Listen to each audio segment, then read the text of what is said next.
Mana yana bir qavatini müşna o'xshash yeyib olamiz. Pişiriq do'konlarida hargizmi izlab qolmaydigan to'rdoshlar to'la so'rab ishimizni og'irtayotgan yangi baklavaning darsligi keldi. Qani, meni kontrol qilishni unutib qolmang.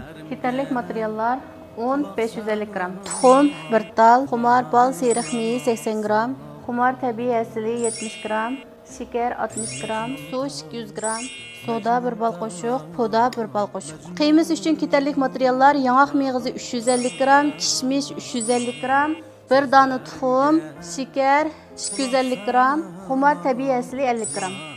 Un, soda, poda, tuxum, seriq may, shakar, asal. Bunun rədd tərtibi yox. Qalğanca hamma materialni silib jug'asak ham bo'ldi. Xemirning bo'shchanligi mush holatda bosib bo'ldi. Endi biz xemirimizni o'ttirdan 4 bo'lakka bo'lib olamiz. Shuna o'xshash 4 tal zug'ul qilib olamiz. Xemirimiz tingichilik oraliqda biz buni qiymasini yasab olamiz. Boyamqi yong'oq mig'izni men mana o'xshash ushaqlab oldim. Hamma materialni silib mushda elishtirib olsak bo'ldi.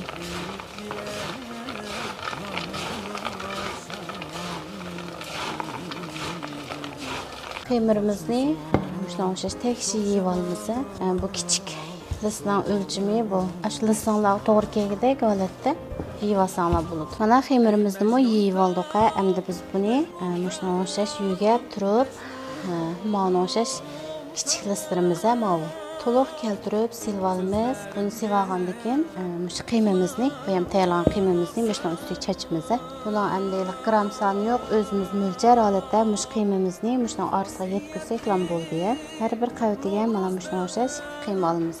Mana yana bir qavatini shuna o'xshash yeyib olamiz. Buning ustiga o'xshashlab yana mig'iz chachimiz. Mana eng ustiniki xemirni yeyib olamiz endi. Xemir 4 qavat, qiymasi 3 qavat bo'ldi. Yuzidan xemirni shuna o'xshash yeyib bo'lib, tekshi holatda shuna o'xshash tekshi yuzidan xemirni yeyib bo'lgandan keyin ustiga gang tuxum seriqi, tuxumdan gang seriqini hamma yerga tekshi suramiz. Mana shuna o'xshash iz chiqarib olamiz avval. Biroq ostiga o'tkazmaymiz, ozroq iz chiqarib olamiz. Endi bu shakl keltirib, yana iz chiqarib olamiz. Endi har bir bu shaklni shu o'tirsiga yong'oq mig'iz besibmiz, shuna o'xshash. Tekshi yong'oq mig'izni besib tayyorlab olamiz. Oldin qisilgan kavshonni sevib olamiz. Kavshanning gradusi 180 dan 180 gradus. O'xshash tangshab 30 minutdan 35 minut atrofida pishirib olsak bo'ldi. Mana baklavarimiz pishib chiqdi. Mana o'ziniki izi bo'yicha, bayam chiqarib olgan shaklimiz bo'yicha kesib olamiz. Ey Mecnun tal, Mecnun tal, Mecnun tal. 抖音